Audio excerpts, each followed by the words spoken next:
প্রাচীন চায়নার এক শান্ত মেয়ে কেলি তার স্বামী যখন মহারাজের আদেশে দ্বিতীয় বিয়ে করে আনবে, কেলির সংসারে তখন কি হবে? সে কি পারবে প্রতিবাদ করতে, নাকি ভবিষ্যৎ থেকে তাকে কেউ সাহায্য করতে আসবে? সেই নিয়েই আজকে দারুণ সুন্দর একটা চাইনিজ ড্রামা এক্সপ্লেন করব তোমাদের কাছে। তাহলে চলো শুরু করা যাক আজকের ড্রামা। আর শুরু করার আগে তোমরা কিন্তু সাবস্ক্রাইব করতে একদম ভুলো না। ড্রামার শুরুতেই আমরা অ্যানশিয়েন্ট চীনের দৃশ্য দেখতে পাই এবং আমরা আমাদের প্রধান চরিত্র কেলি ওয়াট এবং তার স্বামী রয় হটনকে দেখতে পাই। রয় সানল্যান্ড প্রদেশের জেনারেল ছিল। এবার আমরা দেখতে পাই যে কেলি মনে মনে ভাবছে যে 15 বছর বয়সে আমার বিয়ে হয়, 10 বছরের সংসার আমাদের, আমার জীবন পাত করে আমি তোমার মায়ের সেবা করেছি, আমাদের দুখানা বাচ্চা, তুমি কি সব ভুলে গেলে? কেলি এইসব মনে মনে ভাবছিল কারণ সেই দিন রয়ের দ্বিতীয় বিয়ে ছিল। সানল্যান্ডের মহারাজার আদেশ অনুযায়ী জেনারেল লুয়ের মেয়ে মিয়াকে রয়কে বিয়ে করতে হয়। কেলি মনে মনে ভাবে যে যে বাচ্চাদের আমি পেটে ধরেছি তারাও এখন আমাকে পর করে দিয়েছে। এবং আমরা দেখতে পাই তার ছেলে ফিল এবং মেয়ে কোরা তাকে ছেড়ে উল্টে মিয়াকেই বেশি পছন্দ করছে।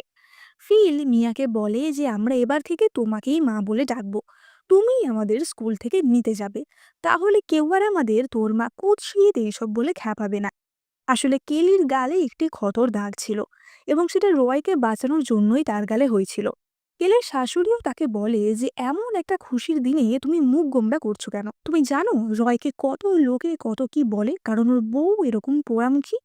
কেলি বলে যে আচ্ছা, তাহলে কি ওকে বাঁচাতে গিয়েই আমি ওর ক্ষতি করে ফেলেছি? তার শাশুড়ি তাকে আরো অপমান করে এবং বলে যে নিজের মুখটা কখনো আয়নায় দেখেছো? কেউ তোমার সাথে কেন থাকতে চাইবে?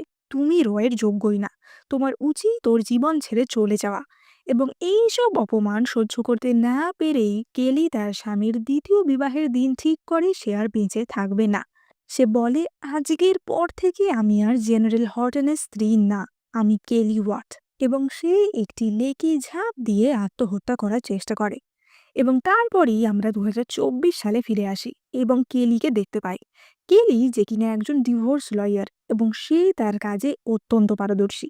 এবার সে তার একজন ক্লায়েন্টের ডিভোর্স করানোর পর তার সাথে পার্টি করার জন্য যাচ্ছিল এবং তখনই উল্টো দিক থেকে একটি গাড়ি এসে তাকে ধাক্কা মারে। এবার 2024-এর উকিল কেলি রাত্তা প্রবেশ করে প্রাচীনকালের শান্ত অত্যাচারিত কেলির দেহে। ততক্ষণে কেলিকে জল থেকে তোলা হয়েছিল এবং হর্টনের কর্মচারীরা ভাবছিল হয়তো কেলি মারাই গেছে। কিন্তু তখনই কেলির জ্ঞান ফেরে এবং তার স্মৃতিতে প্রাচীন কেলির সমস্ত মেমোরিও ছিল। সে মনে মনে ভাবে যে কোথায় আমি টপ ডিভোর্স লয়ার ছিলাম আর এখানে কিনা আমি এক অত্যাচারিত স্ত্রী। তার মেড ডেজি তাকে জীবিত অবস্থায় দেখে খুবই খুশি হয় এবং খুশিতে কান্নাকাটি শুরু করে দেয়। তখনই কেলি শুনতে পায় যে ওইদিকে রয়ের বিয়ে হচ্ছে। রয়ের দ্বিতীয় বিয়েতে উপস্থিত বহু লোকেরা সমালোচনা করছিল যে রয়ের এই বিয়েটা তো প্রথম বিয়ের থেকেও বেশি ধুমধাম করে হচ্ছে। রয়ের দ্বিতীয় স্ত্রী তো একটি কাউন্টির রাজকুমারী, এখানে তার প্রথম স্ত্রী তো সামান্য গ্রাম্য একটা মহিলা ছিল। রয় এবং মিয়ার বিয়ে সম্পন্ন হওয়ার সাথে সাথেই কেলি সেখানে উপস্থিত হয়। তার শাশুড়ি চেঁচিয়ে ওঠে যে তুমি এরকম ভিজে অবস্থায় এখানে এসছো কেন? তোমার কি তোমার স্বামীর সম্মান নিয়ে কোনোই চিন্তা নেই? তখনই মিয়া ভালো সাজের অভিনয় করে বলে যে আমি খুব খুশি হয়েছি তুমি এখানে এসেছো। আশেপাশের লোকেরা আবারও সমালোচনা করতে থাকে যে কেলির থেকেই মিয়া শত গুণে ভালো। কেলি বলে যে যেহেতু আমি এখানে এসেই গেছি, কেননা মিয়া তুমি আমাকে চা সার্ভ করো, কারণ এটা তাদের একটা প্রথার মধ্যে পড়তো। কেলি বলে যে সানল্যান্ডের আইন অনুযায়ী আর্টিকেল 8-এ আছে যে কোনো পুরুষ দ্বিতীয়বার বিয়ে করলে দ্বিতীয় স্ত্রীকে প্রথম স্ত্রীকে চা সার্ভ করতে হয় এবং প্রথম স্ত্রীর থেকে স্বীকৃতি নিতে হয়। রয় কেলির এই সমস্ত কথা শুনে ভাবছিল যে কেলিকে একদমই আগের মতো লাগছে না। কেলি বলে যে সানল্যান্ডের নিয়ম মেনে আমাদের এটা পালন করা উচিত। মিয়া বলে নিশ্চয় এবং সেই চায়ের কাপটি কেলির দিকে এগিয়ে দেয়, কিন্তু সে ইচ্ছা করে সেটা নিজের হাতে ফেলে এবং বলে ওঠে যে আমি জানি তুমি আমাকে পছন্দ করো না, তাই বলে তুমি আমার হাত পুড়িয়ে দেবে? কেলি বলে যে চুপ করো, এইসব নোংরা খেলা আমার জানা আছে। রয় চেঁচিয়ে ওঠে যে কেলি তুমি কি আমার বিয়ের অনুষ্ঠান নষ্ট করে দিতে চাও? তখনই সেখানে কেলির ছেলে এবং মেয়ে ফিল ও কোরা আসে। তার ছেলে ফিল বলে যে মা, তুমি যদি নতুন মাকে বুলি করো আমরা কিন্তু তোমার সাথে কোনো সম্পর্ক রাখবো না। সবাই বলতে থাকে যে আচ্ছা, কেলির বাচ্চারাও তো ওকে পছন্দ করে না, নিশ্চয়ই ও খুবই বাজে একটা মহিলা। তখনই কেলি বুঝতে পারে যে তার বুকে একটা অজানা কষ্ট হচ্ছে। আসলে তার মধ্যে মডার্ন কেলির আত্মা থাকলেও বাচ্চাদের এই ব্যবহারে মায়ের মন তো কষ্ট পাবে। রয় বলে যে মিয়া তোমাকে চা সার্ভ করেছিল, তুমি ওর গায়ে ইচ্ছা করে ফেলেছো, ওর কাছে ক্ষমা চাও। কেলি অপর একটি চায়ের কাপ নিয়ে মিয়ার গায়ে ছিটিয়ে দেয়। রয় বলে যে তুমি কি পাগল হয়ে গেছো? কেলি বলে যে এইবার আমি ইচ্ছা করে ফেলেছি, কিন্তু মিয়া তো ঠিক সময় মতো সরে গেল। তাহলে প্রথমবার কি ও সরে যেতে পারতো না? এবার বাকিরাও ব্যাপারটা লক্ষ্য করে এবং তারা বলে যে তাহলে কি মিয়াই কেলিকে ফাঁসানোর চেষ্টা করছে। ফিল বলে যে না, নতুন মা ভালো, আমাদের মা ভালো না, শয়তান। কেলি বলে যে হ্যাঁ, আমি রাগী বদমেজাজি, আমি তোমার দেওয়া চা অ্যাকসেপ্ট করলাম। এই বলে সে ওখান থেকে বেরিয়ে যায়। মিয়া মনে মনে ভাবে যে রয় কি করে এই কুৎসিত মুখরা মহিলাকে ভালোবাসে। এবার যাই হোক, সেই দিনকে রয় আর মিয়ার প্রথম রাত অর্থাৎ ফুল সজ্জা ছিল। কিন্তু রয় বলে যে তার কিছু দরকারি কাজ আছে এবং সে স্টাডিতেই থাকবে। অন্যদিকে আমরা কেলিকে দেখতে পাই। সে আয়নার সামনে বসে তার মুখের দাগটি দেখছিল। এমন সময় সামনে সে একটি ক্রিমের কৌটো দেখতে পায়। কেলি ডেজিকে জিজ্ঞাসা করে যে এটা কি, এবং ডেজি বলে যে এই ক্রিমটা আপনাকে মিয়া দিয়েছে আপনার গালের দাগটা কমানোর জন্য। কেলি ভাবে যে তাহলে তো দাগটা এতদিনে কমে যাওয়ার কথা, কিন্তু তার দাগটা আরো পচে যাচ্ছে। এবং সেই ক্রিমের কৌটোটা খুলে দেখে আঙুলে একটু ক্রিম তুলতেই নিচে পারদের স্তর দেখা যায়। কেলি বলে যে এতে পারদ মেশানো, যেটা খুবই বিষাক্ত একটা পদার্থ। অর্থাৎ মিয়া ইচ্ছা করেই এটা করছিল, যাতে কেলির ঘা কোনোদিনই ঠিক না হয় এবং সে আরো কুৎসিত হতে থাকে। সেই সময় সেখানে রয় আসে এবং কেলি তাকে জিজ্ঞাসা করে যে তুমি এখানে কি করছো, তোমার তো মিয়ার সাথে রাত কাটানোর কথা। রয় বলে যে কেলি, আমাকে মহারাজ এই বিয়ের জন্য আদেশ দিয়েছিলেন, আমার এতে কিছুই করার ছিল না। কিন্তু তুমি এত বদলে গেলে কি করে? আমি জানি যে তুমি কখনোই চাওনি যে মিয়ার সাথে আমার বিয়ে হোক, কিন্তু তুমি তো আগে এত অ্যাগ্রেসিভ ছিলে না। আমার জন্য তোমার চোখে অনেক ভালোবাসা ছিল। কেলি বলে যে আগে আমি মুখ বুজে সহ্য করে নিতাম, আর এখন আমি প্রতিবাদ করছি তাই? তা তোমার যদি শান্ত মেয়েই পছন্দ হয় তাহলে তুমি মিয়ার কাছে যাও, গুড নাইট। এই বলে সে রয়কে প্রায় ওখান থেকে তাড়িয়েই দেয়। ডেসি বলে যে আচ্ছা, তুমি জেনারেল হর্টনকে ওই ক্রিমের ব্যাপারটা বললে না কেন? কেলি বলে যে ও এখনো হানিমুন ফেজে আছে, এখন যদি আমি মিয়ার নামে নালিশ করি তাহলে ও ভাববে আমি হয়তো মিয়াকে হিংসা করছি, তাই আমি ওকে এটা পরে বলবো। এই সময় কেলির মনে পড়ে যে সে যখন উকিল হওয়ার পরীক্ষা দিয়েছিল, সে ট্র্যাডিশনাল মেডিসিন নিয়েও কিছু পড়াশোনা করেছিল এবং সে ডেজিকেই কিছু প্রাকৃতিক উপাদানের লিস্ট করে দেয় এবং বলে যে এই উপাদানগুলি আনতে। ডেজি একটু অবাক হয়ে যায়, কারণ কেলি তো আসলে লেখাপড়াই জানতো না। এবার আমরা পরবর্তী দিনের দৃশ্য দেখতে পাই। কেলি তার উপাদানের তৈরি আসল ক্রিমটি লাগায় এবং তার ক্ষতটি সম্পূর্ণ সেরে যায় এবং সে তার পুরনো সৌন্দর্য ফিরে পায়। সেই সময় মিয়া ফিল আর কোরাকে নিয়ে কেলির সাথে দেখা করতে আসে। ফিল মিয়াকে বলে যে নতুন মা, তুমি কত সুন্দরী, কত ভালো, আমার মা তোমাকে কত অপমান করে, তাও তুমি মায়ের সাথে দেখা করতে এসেছো। কেলি ওদিকে ডেজিকে বলে যে ওদের গিয়ে বলো যে আমি এখনো ঘুম থেকে উঠিনি, আমি এখন দেখা করব না। ডেজি বাইরে গিয়ে তাদের তাই বলে। তাই শুনে ফিল অত্যন্ত অসভ্যের মতো বলে ওঠে যে আমি উঠে গেলাম, সবাই উঠে গেল, আর আমার মা এখনো উঠলো না, মা কি শুয়োর? ডেজি বলে যে কেলি ভালো বোধ করছে না, তাই জন্য এখনো ওঠেনি। মিয়া বলে যে তোমাদের মা মনে হয় আমাকে খুবই অপছন্দ করে, তাই জন্য আমার সাথে দেখা করতে চায় না। ডেজি বলে যে এরকম মনে করার কোনোই কারণ নেই। তখনই ফিল ডেজিকে ধাক্কা মেরে ফেলে দেয় এবং সে বলে যে তুমি কে যে তুমি আমার নতুন মায়ের সাথে এমনভাবে কথা বলবে? ডেজি বলে যে ফিল, তুমি তো কর্মচারীদের সাথে এমন ব্যবহার করতে না। ফিল বলে আমি তোমাকে উচিত শিক্ষা দিলাম। তখনই সেখানে রয় আসে এবং বলে যে সকাল সকাল এত গন্ডগোল কিসের? মিয়া তাড়াতাড়ি ফিলের দোষ আড়াল করে বলে যে আসলে আমি কেলির সাথে দেখা করতে এসেছিলাম, কিন্তু ও চাকর পাঠিয়ে আমাকে অপমান করছে, তাই জন্যই ফিল একটু রেগে গিয়ে ওকে ফেলে দিয়েছে। রয় বলে যে যাও, এক্ষুনি কেলিকে ঘুম থেকে তোলো। ফিল বলে যে আমিই যাচ্ছি, এবং তারা দরজার কাছে যেতেই কেলি দরজা খুলে বেরিয়ে আসে এবং তার সারা মুখে তখন ক্রিম লাগানো ছিল। তাকে দেখে ফিল আর কোরা ভয় পেয়ে পালায়। মিয়া আবারও কাঁদনে গিয়ে বলে যে কেলি, তোমার যদি আমার উপর রাগ থাকে আমাকে বলো, বাচ্চাদের কেন ভয় দেখাচ্ছ? কেলি বলে যে কেন মিয়া, তুমি আমাকে যে গিফটটা দিয়েছো আমি সেটাই ব্যবহার করছি, আমি চাই না যে তোমার দেয়া ক্রিমটা এক ফোঁটা নষ্ট হোক। মিয়া তো এই শুনে মনে মনে খুব খুশি হয়। সে ভাবে যে বাহ, এবার তোর পুরো মুখটাই বিগড়ে যাবে। সে বলে যে বাহ বাহ, তোমার যদি লাগে আমি তোমাকে আরো পাঠিয়ে দেব। তখনই ফিল বলে যে নতুন মা তোমাকে কত ভালোভাবে ট্রিট করে, তোমাকে আদর যত্ন করে, আর তুমি নতুন মাকে বুলি করো। আমার দুর্ভাগ্য যে আমি তোমার ছেলে। রয় তাকে বকে চুপ করায়। কিন্তু কেলি বলে যে আচ্ছা, তাহলে আজ থেকে তোমরা মিয়াকেই মা বলে জেনো। আমি ভুলে যাব যে আমার কোনো বাচ্চা ছিল। মিয়া বলে যে এরকম করো না, তুমি চাইলে আমি আর ওদের সাথে দেখা করব না।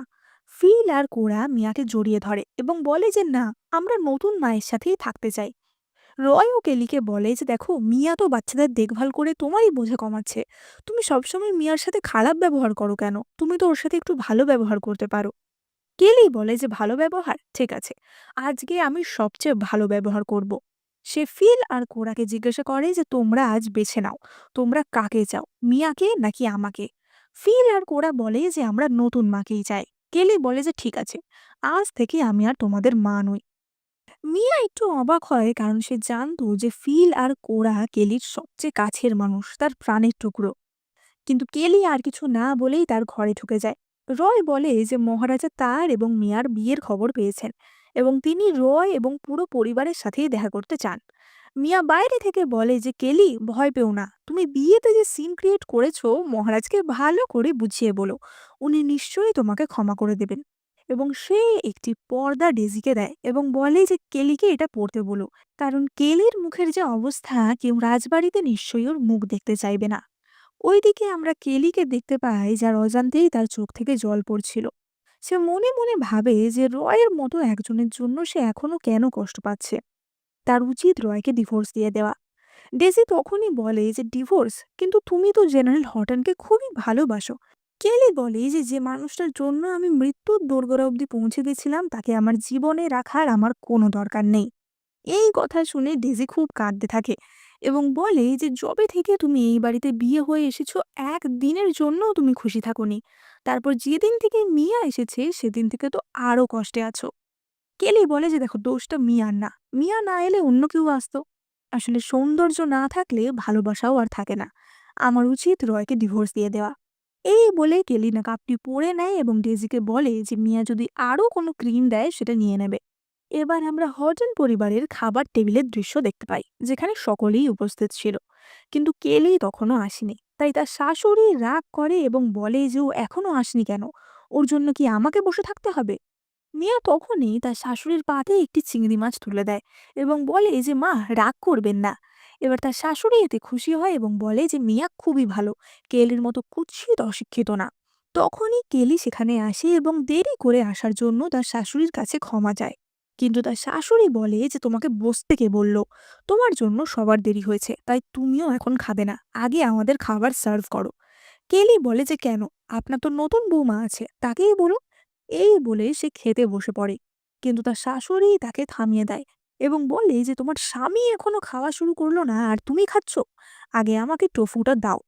কেলি তখনই বলে যে মনে হচ্ছে আজ আমার আর খাওয়া হবে না, তাই আমি কাউকেই খেতে দেব না। এই বলে সে টোফুর বাটিটি ফেলে দেয় এবং রেগে গিয়ে একটি কাচের পাত্রও ভেঙে দিতে চায়। কিন্তু তার শাশুড়ি চেঁচিয়ে ওঠে এবং বলে যে ওটা একটা দামি কাপ, ওটা ভেঙো না। কেলি বলে যে আচ্ছা, পাত্রটা দামি আর আমি? যখন রয় যুদ্ধে ছিল তখন এমনও দিন গেছে যে আমাদের খাওয়ার কিছু ছিল না, তখন আমি তোমাদের খেয়াল রেখেছি। 10টা বছর আমি তোমার যত্ন করেছি, না হলে তো তুমি কবেই মারা যেতে। তারপরেও আজকে এই প্রতিদান। এই বলেই সে কাপটা ভেঙে দেয়। মিয়া বলে যে কেলি, তোমার শাশুড়িকে দেখভাল করা তোমার দায়িত্ব, সেটা নিয়ে বলার কি আছে? কেলি বলে যে আমাদের মাঝে কথা বলার সাহস তোমাকে কে দিল? তুমি একটা ঘর ভাঙানি, আমাদের সংসার ভেঙেছো। রয় চেঁচিয়ে ওঠে যে কেলি, অনেক হয়েছে। কেলি বলে যে রয়, তুমি কি আমাকে মারবে? তুমি যখন যুদ্ধ থেকে ফেরোনি আমাদের কি অবস্থা হয়েছিল তুমি জানো? বাচ্চা জন্ম দেওয়ার পরের দিনই আমাকে ডকে কাজ করতে যেতে হয়েছে।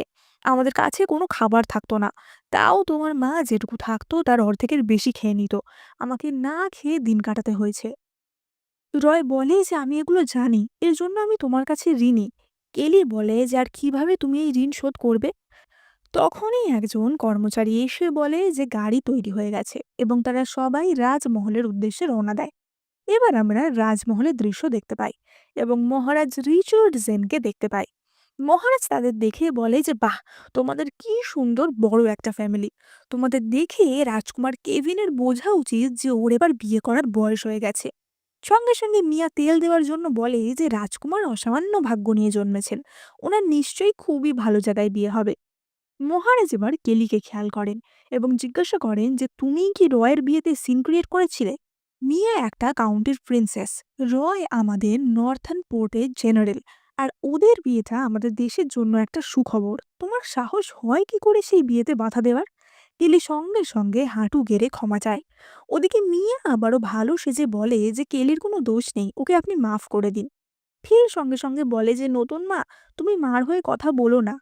রয়ও তখন মহারাজের কাছে ক্ষমা চায় এবং বলে যে মহারাজ, আমার স্ত্রী বোকামি করে ফেলেছে, আসলে ও তো আমাকে খুব ভালোবাসে তাই এমন করেছে, ওকে আপনি ক্ষমা করুন। মহারাজ বলেন যে বাচ্চারা কখনো মিথ্যা বলে না, ফিল কোরা তোমরাই বলো তোমাদের মা বাড়িতে কেমন বিহেভ করে। মিয়া ফিল আর কোরাকে বলে যে তোমরা মহারাজের কাছে সব সত্যি বলো। এবার আমরা তো জানি যে এই দুটো বাচ্চা কেমন ছিল। ফিল বলে যে মা ঠাকুমা আর নতুন মাকে খুব অপমান করে, বাড়িতে বাসনপত্রও ভাঙে, আর আমাকে আর কোরাকেও খুব বকাবকি করে, সবার সাথে বাজে ব্যবহার করে, আমাদের মা খুব বাজে। এই সব কথা শুনে তো মহারাজ কেলির ওপর প্রচন্ড রেগে যায়। কেলি মহারাজকে বলে যে মহারাজ, আমার ভুল হয়ে গেছে, আমাকে ক্ষমা করে দেবেন, কিন্তু যে স্ত্রী রয়ের কঠিন সময় তার পাশে থেকেছে, তার সেবা করেছে, তার পরিবারের খেয়াল রেখেছে, রয় আজ তাকেই ঘৃণা করে।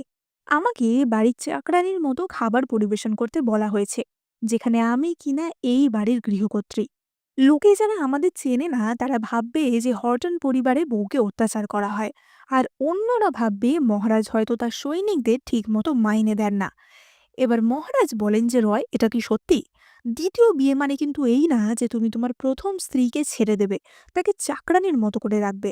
আমি তোমার সাথে মিয়ার বিয়ে দেওয়ার নির্দেশ দিয়েছিলাম, মিয়ার মৃত বাবার শেষ ইচ্ছা পূরণের জন্য, কিন্তু তার মানে এই না যে তুমি তোমার প্রথম বউকে অবহেলা করবে। তোমার উচিত দুজনকেই সমান প্রাধান্য দেওয়া। রয় মহারাজের কাছে ক্ষমা চায় এবং বলে যে মহারাজ ক্ষমা করবেন, এবার থেকে আমি আমার পরিবারের বিষয় আরো বেশি করে নজর দেব। মহারাজ মিয়াকে বলে যে তোমার উচিত ছিল রয়ের প্রথম বউকে সাহায্য করা, তার সাথে মিলেমিশে থাকা, কিন্তু তুমি তা করনি। এর শাস্তি স্বরূপ তুমি ৩০০ বার পরিবার সংক্রান্ত আইনগুলি লিখবে। এবং তিনি রয়কে বলেন যে তুমি তোমার স্ত্রীকে চাকরের মতো কাজ করিয়েছ, তাই তোমার ৩ মাসের বেতন কেটে নেওয়া হবে, আর তোমার বাচ্চাদেরও ঠিকঠাক শাসন করো। এবার তখনই একজন কর্মচারী খবর আনে যে রাজকুমার কেভিন ঘোড়া থেকে পড়ে গেছেন এবং তার হার্ট অ্যাটাক হয়েছে। মহারাজ তাড়াতাড়ি সেখানে ছুটে যান। রাজ চিকিৎসক বলে যে কেভিনের হার্ট খুবই দুর্বল এবং এর জন্য আমার কাছে কোনো চিকিৎসা নেই। মহারাজ বলেন যে কেভিন ছোটবেলা থেকেই হার্টের সমস্যায় ভোগে, আমি ওকে অনেক যত্নে মানুষ করেছি, ও আমার চোখের সামনে মারা যাবে এটা আমি দেখতে পারবো না। এবার কেলি মনে মনে ভাবে যে কেভিনের হার্ট তো থেমে গেছে, কিন্তু আমি শর্ট ভিডিওসে দেখেছিলাম যে সিপিআর দিতে পারলে এটা ঠিক হয়ে যায়। কিন্তু এটা তো মডার্ন যুগ নয়, যদি ঠিক মতো সবকিছু না হয় তাহলে আমার গর্দানো যেতে পারে। তবে আমার চেষ্টাতে যদি একটা মানুষের প্রাণ বেঁচে যায় তাহলে চেষ্টা করতে ক্ষতি কি? সেই সময় চিকিৎসক বলে যে কেভিনের হার্ট একদমই বন্ধ হয়ে গেছে। কেলি ভাবে যে সে যদি কোনোভাবে কেভিনকে বাঁচাতে পারে তাহলে সে পুরস্কার স্বরূপ ডিভোর্সের জন্য আবেদন করবে, এবং সে বলে যে মহারাজ আমি সাহায্য করব। মিয়া চেঁচিয়ে ওঠে যে তুমি তো অশিক্ষিত, তুমি কি করে সাহায্য করবে? ততক্ষণে কেভিনের ঠোঁটও নীল হয়ে গেছিল। মহারাজ বলেন যে তুমি কি নিশ্চিত তুমি পারবে? কেলি বলে যে মহারাজ যদি বেশি দেরি হয়ে যায় তাহলে আর বাঁচানো যাবে না, যদি আমি বাঁচাতে না পারি আপনি যা শাস্তি দেবেন আমি মাথা পেতে নেব। রয়ও কেলিকে আটকানোর চেষ্টা করে, কিন্তু কেলি তার হাত ছাড়িয়ে কেভিনের কাছে যায় এবং তার উপর উঠে বসে তার বুকে পাম্প করতে থাকে। অন্য দিক থেকে মিয়া বলে ওঠে যে কেলি, তোমার কোনো মেডিকেল স্কিল নেই, তুমি কিভাবে বাঁচাবে? তোমাদের জন্য আমাদেরকেও শাস্তি পেতে হবে। রাজকুমারের সাথে তুমি অত্যন্ত অশোভন ব্যবহার করছো, রাজকুমার যদি বেঁচেও যেত এবার তো শিওর মরেই যাবে। একজন কর্মচারী বলে ওঠে যে শুনেছি কেলি কুৎসিত বলে ওকে ওর স্বামী ভালোবাসে না, তাই জন্য কি ও এইসব করে নিজের মনের সুখ মেটাচ্ছে? মিয়া বলে ওঠে যে অনেকক্ষণ তো হয়ে গেল, রাজকুমার তো এখনো উঠল না। এবং তখন কেলি কেভিনকে মাউথ টু মাউথ দেয়। এবার এটা তো আগেকার দিনে কেউ জানতোই না, সুতরাং সেটা দেখে সবাই প্রচন্ড চমকে যায় এবং কেলির নামে সবাই আরো কুৎসিত কথা বলতে থাকে। মিয়া বলে যে তোমার ছেলে মেয়ের সামনে অন্তত এরকম করো না, ওরা কি দেখবে যে ওদের মা কতটা নির্লজ্জ। এবং মহারাজ হুকুম দেন যে গার্ডরা এসে কেলিকে ধরে নিয়ে যাও। মহারাজের গার্ডরা সেখানে চলে আসে এবং তলোয়ার উঁচিয়ে ধরে। তাদের তলোয়ার লেগে কেলির নিকাবটা তখনই খুলে যায়। এবার ততক্ষণে কেভিনেরও একটু একটু জ্ঞান এসে গেছিল। কেলি তাড়াতাড়ি মুখটা নিচু করে নেয় এবং তখনই কেভিন চোখ খোলে এবং চোখের সামনে সে কেলিকে দেখতে পায়। এবার এতক্ষণ সিপিআর দেওয়ার কারণে কেলির নিজেরই শ্বাসকষ্ট হচ্ছিল এবং অক্সিজেনের অভাব হওয়ায় সে নিজেই অজ্ঞান হয়ে যায়। রাজা সৈনিকরা কেলিকে ধরতে গেলে রয় তাদের মোকাবিলা করে এবং তাদেরকে সেখান থেকে সরিয়ে দেয়। মহারাজ রয়কে বলে যে তোমার এত সাহস, তুমি আমার সৈনিকদের সাথে এরম করলে। এবার যোদ্ধারা আবারও কেলিকে ধরতে যায় এবং রয় তাকে আবারও বাঁচাতে চায়, কিন্তু মিয়া রয়কে সেই কাজ করতে দেয় না। মিয়া রয়কে জড়িয়ে ধরে বলে যে না না, তুমি কেলিকে বাঁচিও না, তুমি কি চাও মহারাজ আমাদের শাস্তি দিক। ওদিকে সৈন্যরা কেলিকে ধরতে গেলেই কেভিন উঠে পড়ে এবং তাদের তলোয়ার ধরে নেয়। বাকিরা এবং মহারাজ অবাক হয়ে যায় যে কেভিন তাহলে বেঁচে গেছে। রয় সঙ্গে সঙ্গেই কেলিকে রাজকুমারের থেকে সরিয়ে নেয় এবং সে কেভিনের কাছে ক্ষমা চাইতে থাকে। সে বলে যে আমার স্ত্রী বোকা, ওকে আপনি ক্ষমা করে দিন। কেভিন ভাবে যে আচ্ছা, এটাই তাহলে রয়ের প্রথম স্ত্রী। কিন্তু লোকে যে বলে যে প্রথম স্ত্রী হিংসুটে, একজন হিংসুটে মহিলা কখনোই নিজের সৌন্দর্য ঢেকে রাখবে না। কেভিন তো কেলির আসল মুখ অর্থাৎ সুন্দর মুখটা দেখতে পেয়েই গেছিল। মিয়া আবারও ভালো সাজার জন্য বলে যে রাজকুমার আপনি আমাকে শাস্তি দিন, ওর হয়ে আমি শাস্তি নেব। রাজকুমার বলে যে শাস্তি? আমি যখন মারা যাচ্ছিলাম তখন আমি অনুভব করলাম যে আমার লাংসের মধ্যে একদম ফ্রেশ এয়ার ঢুকছে। আমি বুঝতে পেরেছি যে এই মহিলাই আমার প্রাণ বাঁচিয়েছে। ওদিকে মিয়া তো এই কথা শুনে হিংসায় জ্বলে পুড়ে শেষ হয়ে যায়। মহারাজও খুব খুশি হন এবং বলেন যে ঠিক আছে, তাহলে আমি আমার কথা মতো তোমার একটা ইচ্ছা পূরণ করব। এবং কেলি বলে যে মহারাজ আমার ইচ্ছা হলো আমি রয়কে ডিভোর্স দিতে চাই। মহারাজ খুবই অবাক হয়ে যান এবং জিজ্ঞেস করেন যে কেন। কেলি বলে যে যেদিন ওর দ্বিতীয় বিবাহ হয়েছে আমি সেই দিনই ঠিক করে নিয়েছিলাম যে আমি ওর সাথে আর থাকবো না। ও মিয়াকে ভালোবাসে, আমার জন্য ওর মনে কোনোই অনুভূতি নেই। এরকম সম্পর্কে থাকার চেয়ে আমাদের একে অপরকে স্বাধীন করে দেওয়াই ভালো হবে। আমাদের বাচ্চারা ওর কাছেই থাকুক, তার বদলে আমি ওর অর্ধেক সম্পত্তি চাই, কারণ 10 বছর ওর পরিবারকে বিনা পারিশ্রমিকে আমি সেবা করেছি। মহারাজ বলেন যে দেখো, আমি ওদের দুজনকেই শাস্তি দিয়েছি, এরপরেও যদি কেউ তোমার সাথে কিছু বাজে ব্যবহার করে তুমি আমাকে নালিশ করো, কিন্তু তুমি আরেকবার ভেবে দেখো। এই বলে তারা সবাই সেখান থেকে চলে যায়। কিন্তু কেলির পার্সটা সেখানেই পড়ে গেছিল, তাই কেভিন সেটা ফেরত দেওয়ার জন্য তার পিছন পিছন যায়। এবার অন্যদিকে বাইরে বেরিয়ে রয় মিয়াকে বলে যে তুমি বাচ্চাদের নিয়ে বাড়ি চলে যাও, আমার কেলির সাথে কিছু কথা আছে। রয় কেলির কাছে গিয়ে বলে যে আমাদের 10 বছর বিয়ে হয়ে গেছে, দুটো বাচ্চা আছে, আর তুমি আমাকে ডিভোর্স দিতে চাও। কেলি বলে যে তোমাকে বা তোমার বাচ্চাদের কাউকে আমার চাই না। এবার ততক্ষণে সেখানে কেভিন আসে। রয় বলে যে রাজকুমার আপনি এখানে কেন? কেভিন বলে কেলি আমার প্রাণ বাঁচিয়েছে, তাই আমি ওকে সাহায্য করতে এসেছি। রয় তাকে বলে যে এটা আমাদের পারিবারিক ব্যাপার, এখানে আপনি থাকবেন না, আপনি এখন দুর্বল, রেস্ট করুন। কেভিন বলে যে না, কেলি আমাকে সম্পূর্ণ সুস্থ করে দিয়েছে। কেলি তুমি আমার বুকে হাত দিয়ে দেখো আমার হার্টবিট কেমন চলছে। আসলে কেভিনও কেলিকে পছন্দ করতে শুরু করেছিল।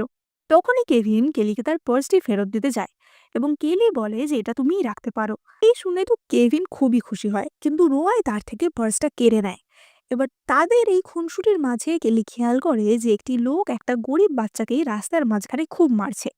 কেলি গিয়ে বাচ্চাটিকে সেখান থেকে বাঁচায় এবং লোকটি বলে ওঠে কে হে তুমি, আমার ব্যাপারে নাক গলাতে এসেছো। কেলি বলে যে আমি সানল্যান্ডের একজন অধিবাসী, তুমি বাচ্চাটিকে মারছিলে কেন? লোকটি বলে এই ভিখারির বাচ্চা আমাদের ধাক্কা মেরেছে, ওর জন্য আমাদের জামা কাপড় নষ্ট হয়েছে।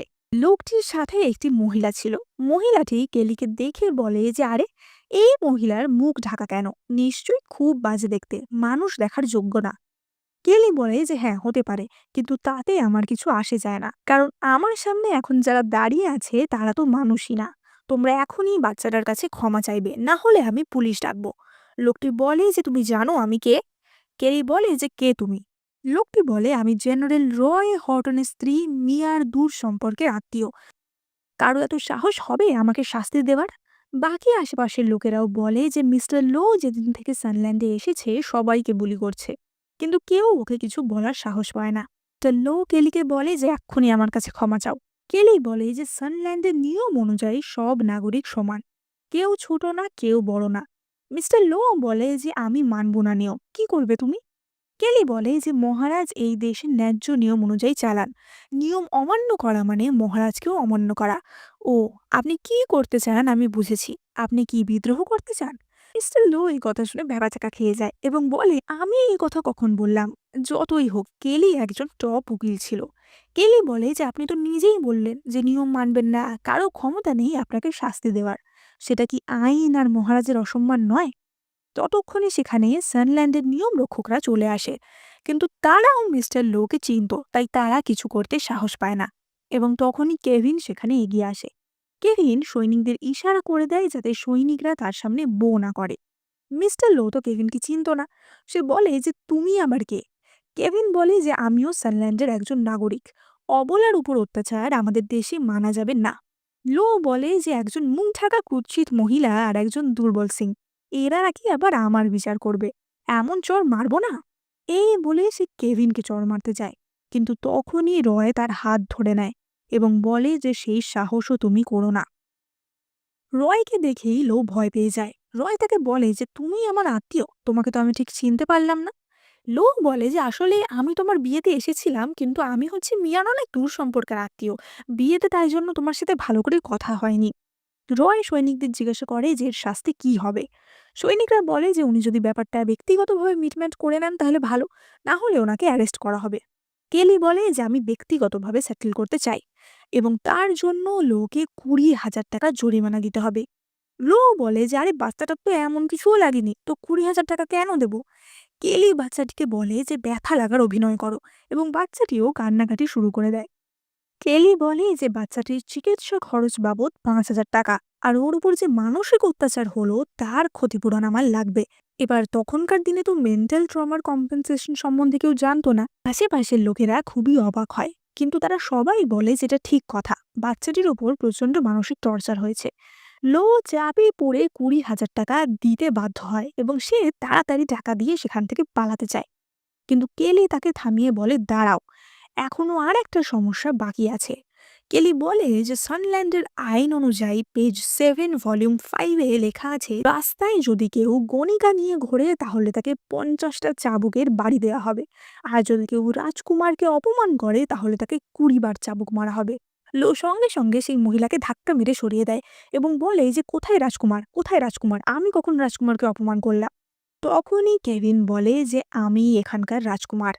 এবার সৈনিকরা লোকে ধরতে যায়, কিন্তু লো বলে যে এইসব কোনো নিয়মই লেখা নেই, এইসব নিয়ম ওই মহিলা বানিয়ে বানিয়ে বলছে।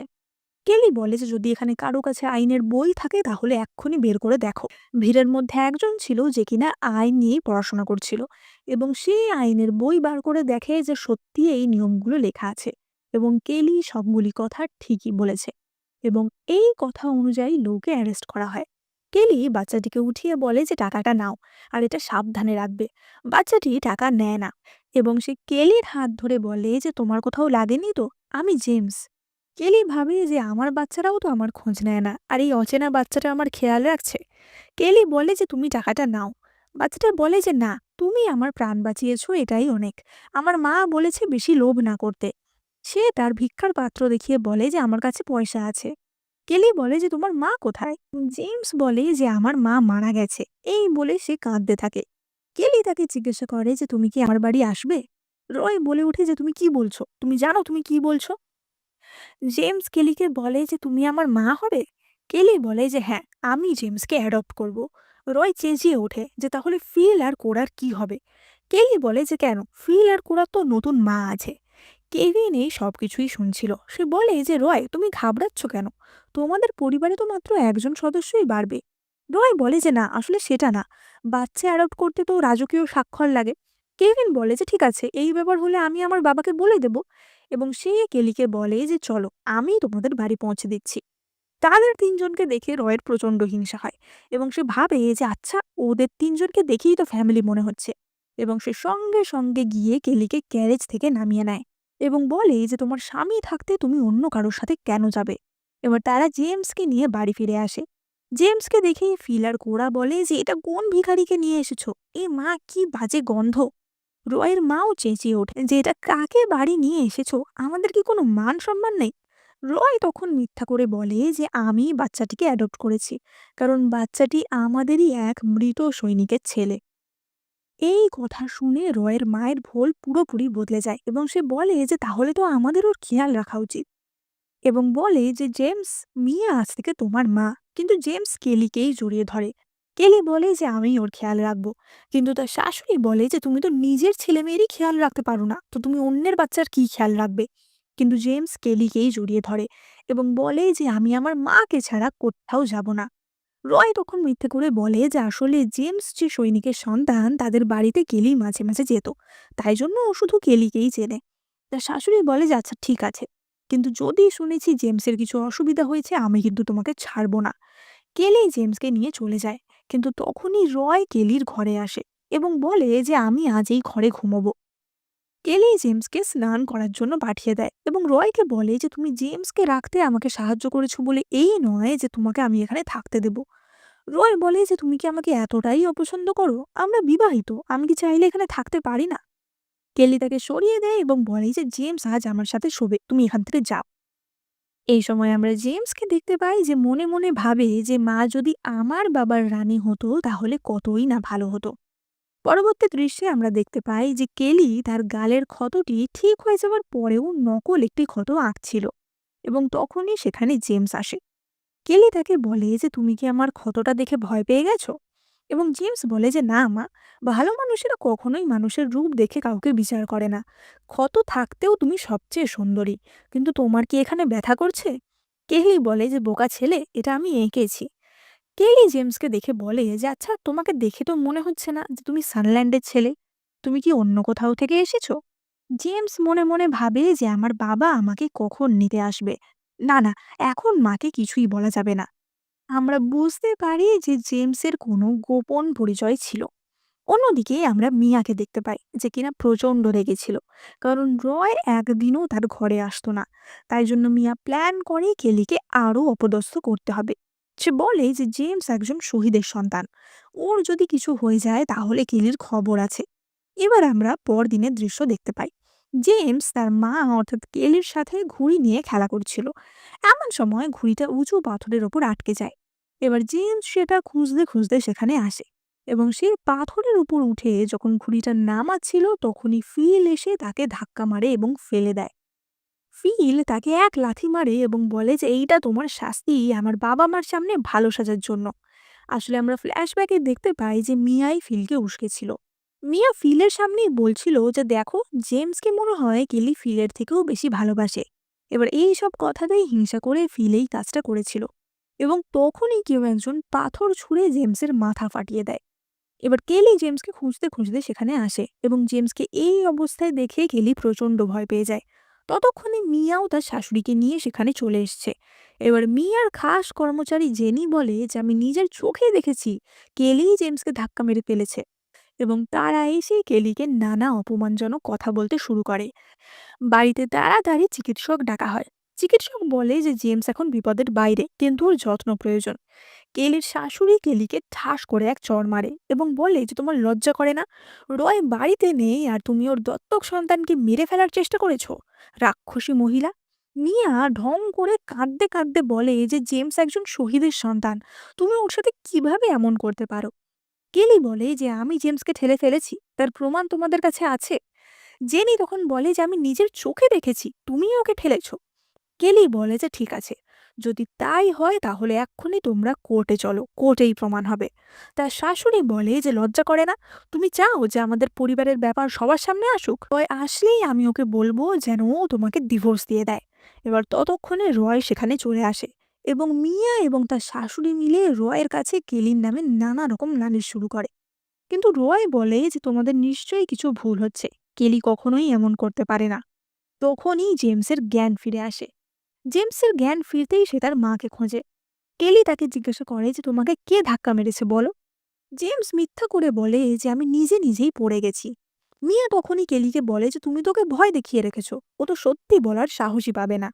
মিয়া রয়ের হাত ধরে বলে যে আমিও একজন শহীদের মেয়ে, আমি জেমসের কষ্টটা বুঝতে পারছি। তখনই কেলি জেমসের জুতোটা দেখতে পায় এবং সে বলে যে আমি জানি জেমসকে কে ধাক্কা মেরেছে। সে বাড়ির বাইরে বাগানে সবাইকে জড়ো করে এবং বলে যে জেমস যে টিলাতে উঠেছিল সেটা লাইমস্টোনে ছিল, তাই জেমসের জুতোতেও তার গুঁড়ো লেগেছিল। সুতরাং যে ধাক্কা মেরেছে তার জুতোতেও লাইমস্টোনের গুঁড়ো লেগে থাকার কথা। এবং সে প্রথমেই ফিলের জুতোতে লাইমস্টোনের গুঁড়ো দেখতে পায়। রয় সঙ্গে সঙ্গে ফিলকে মারতে যায়। ফিল বলে যে বাবা, আমি তো শুধু ওকে ধাক্কাই মেরেছি। তার শাশুড়ি সঙ্গে সঙ্গে চেঁচিয়ে ওঠে যে ফিল তোমার ছেলে, বাচ্চারা এমন করতেই পারে। রয় বলে যে ছোট বাচ্চা, কিন্তু সে নাকি নিজের ভাইকেই ফেলে দিল, ওর শাস্তি পাওয়া দরকার। ফিল বলে যে আমি ওকে ফেলেছি ঠিকই, কিন্তু ওর মাথার ক্ষতটা আমি করিনি। নতুন মা, তুমি আমার হয়ে বলো না। মিয়া তখনই বলে যে আসলে ফিল, আমি কি করব বলো? আমি তো সকাল থেকে তোমাকে দেখিইনি। আমারই দোষ। আমি তোমাকে আদর দিয়ে দিয়ে এইসব বাঁদর করে ফেলেছি, তাই জন্যই ও এরকম করেছে। রয় ফিলকে মারতে যায়, কিন্তু কেলি তখনই তাকে থামিয়ে দেয় এবং বলে যে আসল দোষ অন্য কারোর।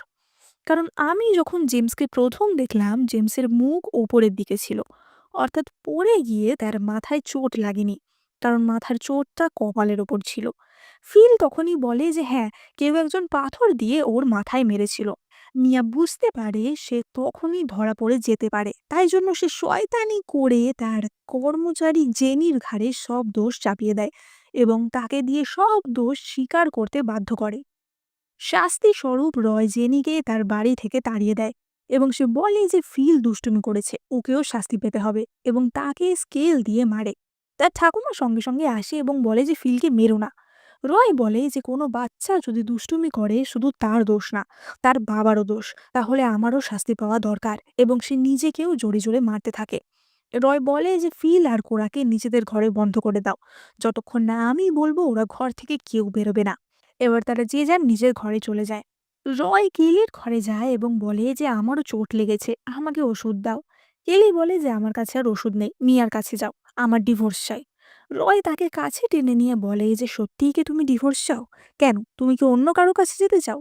তুমি আগের মতো হয়ে যাচ্ছ না কেন? আগে আমার কিছু হলে তুমি কত কষ্ট পেতে। কেলি বলে যে তুমিও তো সেই আগের মতো নেই। আগের রয় তো কখনোই দ্বিতীয় বিয়ে করতো না। তোমার সেই আগের কেলি যেদিন লেকে ডুব দিয়েছিল সেই দিনই মারা গেছে। রয় বলে যে তুমি তো জানো আমি বিয়েটা করতে বাধ্য হয়েছি, কিন্তু তুমিই আমার স্ত্রী। তুমি জেমসকে এতই ভালোবাসো, তাহলে এসো আমরা আরও বেবি নিই। এই বলে সে কেলিকে কিস করে, কিন্তু কেলি তাকে ঠাস করে এক চড় মারে এবং বলে যে তোমার যদি বেশি শখ জাগে তুমি মিয়ার কাছে যাও। রয় রেগে সেখান থেকে চলে যায় এবং সে বলে যে আজ আমি মিয়ার ঘরেই যাব। এবার মিয়া তাতে খুবই খুশি হয় এবং সে সেজে গুজে স্বামীর জন্য অপেক্ষা করতে থাকে। কিন্তু রয় মাঝপথে গিয়ে আবারও মত পরিবর্তন করে। সে বলে যে না, আমাকে কেলি বলেছে বলেই কি ওর কথা মানতে হবে? আমি যাব না মিয়ার ঘরে, আমি কেলির ঘরেই যাব। এবার সেই কেলির ঘরে যায় এবং দেখে যে কেলি স্নান করছে। কেলি তাকে দেখেই চেঁচাতে শুরু করে যে চলে যাও, তুমি এখানে কি করছো? এবার রয় তখনই পিছলে কেলির বাথটাবে পড়ে যায়। রয় বলে যে আচ্ছা তুমি এরকম করছো কেন, আমরা তো বিবাহিত। কেলি তাকে সরিয়ে দেয় এবং বলে যে তুমি তো মিয়ার কাছে যাচ্ছিলে, তাহলে এখানে এলে কেন? রয় বলে যে আমার মনে তো শুধু তুমিই আছো। এবার যেহেতু কেলি স্নান করছিল, তার মুখের যে ঘাটি সে এঁকে রেখেছিল সেটা উঠে গেছিল। রয় সেটা দেখতে পেয়ে যায় এবং রয় বলে যে তুমি আমাকে বলনি কেন? তুমি কি ইচ্ছা করে কুৎসিত সেজে আছো যাতে আমি তোমাকে ডিভোর্স দিয়ে দিই? কেলি বলে যে সেই সব জানার তোমার দরকার নেই, এবং তারা টাব থেকে উঠে চেঞ্জ করে নেয়। এবার রয় কেলিকে কোলে নিয়ে গিয়ে বিছানায় শুইয়ে দেয়। রয় বলে যে তুমি ঘুমিয়ে পড়ো, তারপর আমি চলে যাব। কিন্তু কেলি সকালে উঠে দেখে যে তারা একসাথেই ঘুমিয়ে গেছিল। কেলি তাকে এক ধাক্কা মেরে খাট থেকে ফেলে দেয় এবং নিজের স্ত্রীর ঘর থেকেই রয়কে জামা কাপড় হাতে নিয়ে বেরিয়ে যেতে হয়। সে বেরিয়ে ডেজিকে বলে যে কেলি খুব রোগা হয়ে গেছে, ওকে একটু পুষ্টিকর খাবার দাবার দেবে। অন্যদিকে মিয়া সারা রাত রয়ের জন্য অপেক্ষা করে বসেছিল। সে সকালে উঠে বলে যে আমার রোজকার স্যুপটা কই, সেটা আমাকে দেওয়া হয়নি কেন?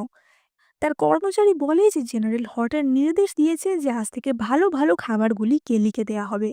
এই শুনে তো মিয়া আরও রেগে যায় এবং তার হাতের বাটি ছুঁড়ে ফেলে দেয়। সেই সময় তার কর্মচারী তাকে একটি এনভেলপ দেয়, যেটা ছিল ইম্পেরিয়াল ব্যাংকোয়েটে যাওয়ার জন্য একটি আমন্ত্রণপত্র।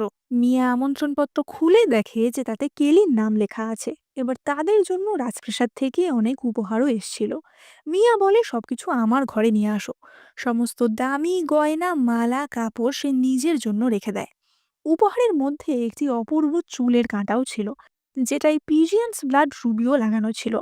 কর্মচারী বলে যে এটা মহারানী নিজে পাঠিয়েছেন জেনারেল হর্টনের স্ত্রীর জন্য, এবং মিয়া সেটা নিয়ে নেয়। সে সব ভালো জিনিস নিজের জন্য রেখে কেবলমাত্র একটি সাধারণ বালা কেলির জন্য পাঠায়। এবার সবাই রাজমহল যাওয়ার জন্য তৈরি হয়। মিয়া খুবই সেজে গুজে তৈরি হয়েছিল। এমন সময় কেলি সেখানে আসে, এবং সে অন্য দিনের মতো আজান নাকাব পড়েছিল না। কোরা বলে যে মাকে তো আজ নতুন মায়ের থেকেও বেশি সুন্দর দেখতে লাগছে। ফিল বলে যে আমাদের মা সবসময় সুন্দর ছিল। মিয়াও তাকে দেখে অবাক হয়ে যায় এবং বলে যে তোমার মুখ তাহলে ঠিক হয়ে গেছে। কেলি বলে যে হ্যাঁ, সবই তোমার দেওয়া ক্রিমের কামাল। রয় বলে যে মিয়া তুমি বাচ্চাদের নিয়ে গাড়িতে যাও, আমি কেলির সাথে যাচ্ছি। এবং সে পুরো রাস্তা কেলিকেই দেখতে থাকে। এবার রয় সপরিবারে রাজমহলে আসে।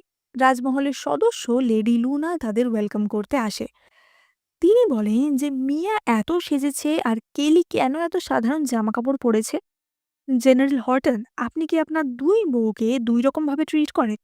মিয়া এগিয়ে এসে বলে যে আপনি এরকম বলছেন কেন? আমি জানি যে আপনি কেলিকে পছন্দ করেন, কিন্তু এই সব জিনিস আমাকে গিফট করা হয়েছে। এই যে চুলের কাঁটাটা, মহারানী স্পেশালি এটা আমার জন্য পাঠিয়েছে। লেডি লুনা তাকে ধাক্কা মেরে সরিয়ে দেন এবং বলেন যে আমার থেকে একদম দূরে থাকবে। এই ধরনের মেয়েদের আমি সহ্য করতে পারি না। তিনি চুলের কাঁটাটা হাতে নেন এবং বলেন যে এটা তোমাকে গিফট করা হয়েছিল, তাহলে এতে কেলির নাম খোদাই করা কেন? মিয়া চুলের কাঁটাটা কেড়ে নেয় এবং বলে যে না, এটা আমার, এবং তক্ষুনি কাঁটায় তার হাত কেটে যায়। মিয়া কেলিকে বলে যে তোমার যদি কাঁটাটা পছন্দ তুমি আমাকে বললেই পারতে, তুমি আমাকে এভাবে দোষী বানাচ্ছ কেন? মানে মিয়া সবসময় ভিকটিম সাজতে চাইতো।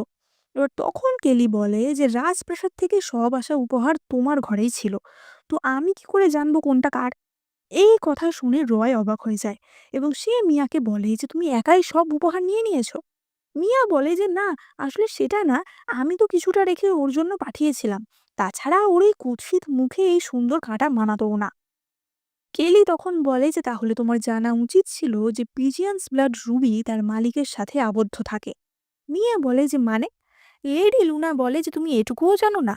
পিজিয়ান্স ব্লাড রুবি কেবলমাত্র যার জন্য তৈরি সেই ব্যবহার করতে পারে। অন্য কেউ করতে গেলে এই রুবি তার হাত কেটে দেয়। এবার ততক্ষণে সেখানে মহারানী অর্থাৎ কেভিনের ঠাকুমা আসেন এবং কেলিকে দেখতে পেয়ে বলেন যে আমি তোমাকে এত গিফট পাঠালাম, তুমি কিছুই পড়োনি কেন? তোমার কি কিছু পছন্দ হয়নি? কেলি বলে যে না, আমি পড়েছি তো, এবং সে তার হাতের বালাটি দেখায়। মহারানী দেখে অবাক হয়ে যায়। তিনি রয়কে বলেন যে তোমার নতুন স্ত্রী এসে গেছে বলে তুমি কি তোমার প্রথম স্ত্রীকে অবহেলা করছো? আর মিয়া, তোমারই বা এত সাহস হয় কি করে? মিয়া সঙ্গে সঙ্গে বসে পড়ে ক্ষমা চায়। এবার কেভিন সেখানে এসে বলে যে ওই চুলের কাঁটাটা আমি নিজের হাতে বানিয়েছিলাম, তোমার সাহস হলো কি করে ওটা নেওয়ার? মহারানী বলেন যে মিয়া, তোমার শাস্তি হলো তুমি 30 দিন রাস্তা ঝাঁট দেওয়ার কাজ করবে। কেভিন তার সাথে যুক্ত করে যে যেহেতু তোমার রূপ নিয়ে এত গর্ব, তাই রাস্তায় ঝাঁট দেওয়ার সময় তোমার মুখ খোলাই থাকবে, যাতে সব লোকেরা দেখতে পায়। এবার তারা সবাই প্রাসাদে প্রবেশ করে এবং কেলি লেডি লুনার সাথে কথা বলছিল। কথা বলে সে যখন ফিরছিল তখনই তার পা মুচকে সে পড়ে যাচ্ছিল, কিন্তু তাকে ধরে নেয় নর্দার্ন টেরিটরির রাজা অস্টিন ফোর্ড, এবং অস্টিন কেলির পায়ের মচকানোটাও এক মুহূর্তে সারিয়ে দেয়। অস্টিনেরও আসলে কেলিকে এক দেখাতেই পছন্দ হয়েছিল। কেলি বলে যে ধন্যবাদ আমাকে বাঁচানোর জন্য। অস্টিন বলে যে তাহলে তো সানল্যান্ডের নিয়ম অনুযায়ী তোমাকে যে বাঁচিয়েছে তোমার তাকে বিয়ে করার কথা। কেলি এই কথা শুনে অবাক হয়ে যায়। অস্টিন হাসতে হাসতে সেখান থেকে চলে যায়। এবার অস্টিন তার কর্মচারীদের থেকে কেলির ব্যাপারে খোঁজ নিচ্ছিল এবং সে বলে যে আমার ছেলে যার কথা চিঠিতে লিখেছে এই মহিলা নিঃসন্দেহে তার চেয়ে লক্ষ গুণে বেশি ভালো। আসলে আমরা বুঝতে পারি যে জেমস অস্টিনেরই ছেলে, এবং জেমস নিজের বাবার জন্য বউ খুঁজতে অর্থাৎ নিজের মা খুঁজতেই সানল্যান্ডে এসেছিল। এবার সামনেই ঝাড়ু দিচ্ছিল মিয়া, এবং ঝাড়ু দিতে দিতে এই সব কথা মিয়া শুনে ফেলে। সে মনে মনে ভাবে যে আচ্ছা, জেমস হচ্ছে নর্দার্ন টেরিটরির রাজকুমার, তাহলে ওর যদি কিছু একটা হয়ে যায় কেলি কি করে বাঁচে এইবার আমি দেখব। এবার অস্টিন মহারানীকে বলে যে আমি আসলে এখানে এসেছি আমার ছেলেকে ফিরিয়ে নিয়ে যেতে। আপনি কি বলতে পারবেন লেডি কেলি কে? এবং তখনই কেলি আর রয় সেখানে আসে। অস্টিন বলে যে আমার ছেলে কোথায়, জেমসকে তোমরা কোথায় রেখেছো? তখনই একজন কর্মচারী এসে বলে যে জেমসের সাথে একটা দুর্ঘটনা ঘটেছে এবং আমরা দেখতে পাই যে কি হয়েছিল সেখানে। মিয়া কেলিকে ফাঁসানোর জন্য কর্মচারীর পোশাক পরে এক প্লেট মিষ্টিতে আর্সেনিক বিষ মিশিয়ে দেয় এবার ফিল সেই মিষ্টি নিয়ে জেমসের কাছে যায় এবং সে ভালো মনেই বলে যে জেমস, এসো আমরা বন্ধুত্ব করে নিই, তোমার জন্য আমি মিষ্টি এনেছি। কিন্তু জেমস সেই মিষ্টি খেতেই তার মুখে ফেনা উঠে সে অজ্ঞান হয়ে যায়। দুর্ঘটনার খবর শুনতেই অস্টিন, কেলি, রয় সবাই নিজেদের বাড়িতে ছুটে আসে। নিজের ছেলের এরকম অবস্থা দেখে অস্টিন প্রচণ্ড রেগে যায় এবং সে ফিলের উপরই তরোয়াল চালাতে যায়। কেলি তাকে থামিয়ে বলে যে দেখো, ফিল দুষ্টু হলেও এরকম কাজ ও কখনোই করবে না, আর আমি জেমসকে বাঁচাতে পারবো। সে তাড়াতাড়ি তার কর্মচারীদের বলে যে জল আর নুন নিয়ে আসতে এবং সেই জলে নুনটা মেশাতে। কেলি বারবার একটু একটু করে জেমসকে সেই নুন জল খাওয়াতে থাকে এবং বমির মাধ্যমে সমস্ত আর্সেনিক বিষ বেরিয়ে যায় এবং আলটিমেটলি জেমসের জ্ঞান ফিরে আসে। ফিল বলে যে আমি কিছু করিনি, একজন কর্মচারী আমাকে মিষ্টিগুলো দিয়েছিল, কিন্তু আমি তার মুখ দেখতে পাইনি, সে সবসময় মুখটা নিচু করেছিল। এই কথা শুনে কেলি বলে যে মুখ নিচু করেছিল, তার মানে সেই কর্মচারী এমন কেউ যাকে ফিল আর জেমস দুজনেই চেনে। অস্টিন তাই শুনে বলে যে জেমস তো সানল্যান্ডে বেশি দিন আসেনি, সুতরাং সেই লোকটি নিশ্চয়ই আপনাদেরই বাড়ির কেউ। কেলি বলে যে আমি জেমসকে নিজের ছেলে বলে মেনেছি, সুতরাং ওর সাথে যে এমনটা করেছে তাকে শাস্তি দেওয়ার দায়িত্ব আমার। কেলি তখন বুদ্ধি করে বলে যে তোমরা তো দেখলে যে নুন জল দিয়ে আমি ওর আর্সেনিক পয়জনটা সারিয়ে দিলাম, আর এই নুন জলের মাধ্যমেই আমি প্রমাণ করব যে কে এই কাজটা করেছে। যেই কাজটা করেছে তার হাতেই প্রমাণ থাকবে, যে আর্সেনিক মিশিয়েছে তার হাতে এখনো একটু হলেও আর্সেনিক লেগে থাকবে। তাই এখানে যারা আছে প্রত্যেকেই নুন জলে হাত ডোবাবে। যদি তোমার হাতে কিছু না হয় তাহলে বোঝা যাবে যে তুমি নির্দোষ। এবার প্রথমেই ফিল হাত ডোবায় এবং তার কিছুই হয় না, কারণ সে কিছু করেনি। এবং একে একে সব কর্মচারীরা হাত ডোবাতে থাকে, কিন্তু তাদেরও কিছু হয় না। তখনই কেলি দেখতে পায় যে সেখানে মিয়াও আছে, কারণ মিয়া তো সেখানে ঝাড়ু দিচ্ছিল। সে বলে যে মিয়া, তোমাকেও হাত ডোবাতে হবে। মিয়াকে হাত ডোবাতে বলায় সে এসে বালতিটাই ফেলে দেয় এবং বলে যে এইসব বাজে কাজ আমি মানি না, তুমি একটা মিথ্যাবাদী। কেলি সঙ্গে সঙ্গে বলে যে আমাদের কালপ্রিট পেয়ে গেছি, মিয়াই হচ্ছে আমাদের কালপ্রিট। মিয়া বলে যে না, আমি কিছু করিনি, আসলে নুন জলে হাত দিলে আমার সুন্দর হাত নষ্ট হয়ে যাবে। কেলি বলে যে সুন্দর হাত নষ্ট হয়ে যাবে, নাকি তুমি দোষ করেছো বলে তোমার মনের মধ্যে ভয় ছিল।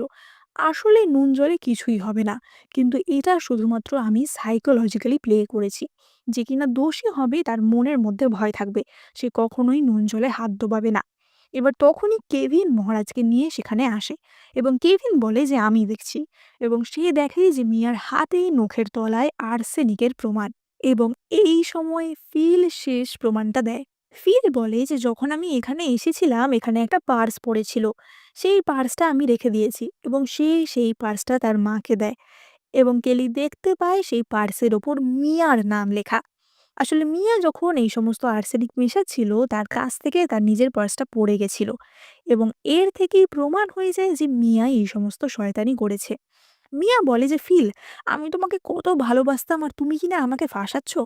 ফিল বলে যে না, তুমি আমাকে ভালোবাসোনি, তুমি আমাকে দিয়ে হিংসুটামি করিয়েছো, তুমিই আমাকে দিয়ে জেমসকে বুলি করিয়েছো, ওকে ফেলে দিতে বাধ্য করেছো, আমার মা সবচেয়ে ভালো। অস্টিন সঙ্গে সঙ্গে তার তরোয়াল বার করে এবং মিয়ার গলায় ধরে। সে বলে যে আমার ছেলের যে ক্ষতি করেছে তাকে আমি ছাড়ব না। তখনই মহারাজ বলেন যে নর্দার্ন টেরিটরির রাজকুমারকে মারার চেষ্টা এটা একটা রাজকীয় অপরাধ, আমি মিয়াকে শাস্তি দিচ্ছি। যেহেতু ওর বাবা একজন সৈন্য ছিল, আমাদের দেশের জন্য শহীদ হয়েছে, তাই জন্য মিয়াকে আমি মৃত্যুদণ্ড দেব না, কিন্তু ওকে আমি মাথা কামিয়ে সন্ন্যাসিনী বানিয়ে দিলাম। সারা জীবন ও পাহাড়ের ওই মঠেই থাকবে আর ওখান থেকে কোনো দিনই বেরোতে পারবে না। মিয়া রয়কে বলে যে আমি তোমার স্ত্রী, আমাকে বাঁচাও। রয় বলে যে তুমি জেমসের প্রাণ নিতে চেয়েছো, কিন্তু আসলে তুমি কেলিকে মারতে চেয়েছিলে, ওই তোমার টার্গেট ছিল, সুতরাং তোমাকে আমি বাঁচাবো না। এবং রাজার সৈনিকরা মিয়াকে সেখান থেকে নিয়ে চলে যায়। অন্যদিকে আমরা কেলির শাশুড়িকে দেখতে পাই, যে কিনা এইসব ঘটনার ব্যাপারে কিছুই জানতো না, এবং সে মনের খুশিতে মিয়ার দেওয়া সেই ক্রিমটা মুখে মাখছিল। সে মনে মনে ভাবছিল যে এই ক্রিমটা মেখেই কেলি এত সুন্দর হয়েছে, তাহলে আমিও এটা মাখবো। এবং তখনই সেখানে রয় কেলি তাদের বাচ্চাদের নিয়ে আসে। তার শাশুড়ি বলে ওঠে যে আরে মিয়া কোথায়, ও কই? এবং রয় তখন বলে যে ওর সাথে আমাদের আর কোনো সম্পর্ক নেই, ও অপরাধ করেছে। তার শাশুড়ি চেঁচিয়ে ওঠে যে নিশ্চয়ই কেলিই ওকে ফাঁসিয়েছে। রয়, তুমি জানো না যে তোমার এই বউটা কেমন? রয় তখন তার মাকে বলে যে, "তোমার কোনো ধারণা আছে ও কি, কি করেছে? না জেনে শুনে কথা বলবে না।" তখন তার শাশুড়ি বলে যে, "না, ও খুবই ভালো মেয়ে। ও কেলির থেকে শত গুণে ভালো। দেখছো না? ওর ক্রিমেই কেলির মুখ সেরে গেছিল।" কেলি তখনই বলে যে, "আপনি কি এই ক্রিমটা মেখেছেন?" এবং তখনই তার শাশুড়ির মুখে জ্বালা শুরু হয়। কিন্তু কেলি খুবই ভালো ছিল, তাই জন্য সে সঙ্গে, সঙ্গে তার ঠিক হওয়ার ওষুধটাও দিয়ে দেয়। রয় কেলিকে জড়িয়ে ধরে এবং বলে যে, "আমার কক্ষনো আর ভুল হবে না। চলো আমরা সবকিছু ঠিক করে সংসার করি।" কেলি বলে যে, "তুমি যদি সত্যিই চাও যে সব ঠিক হয়ে যাক তাহলে আমাকে ডিভোর্স দিয়ে দাও।"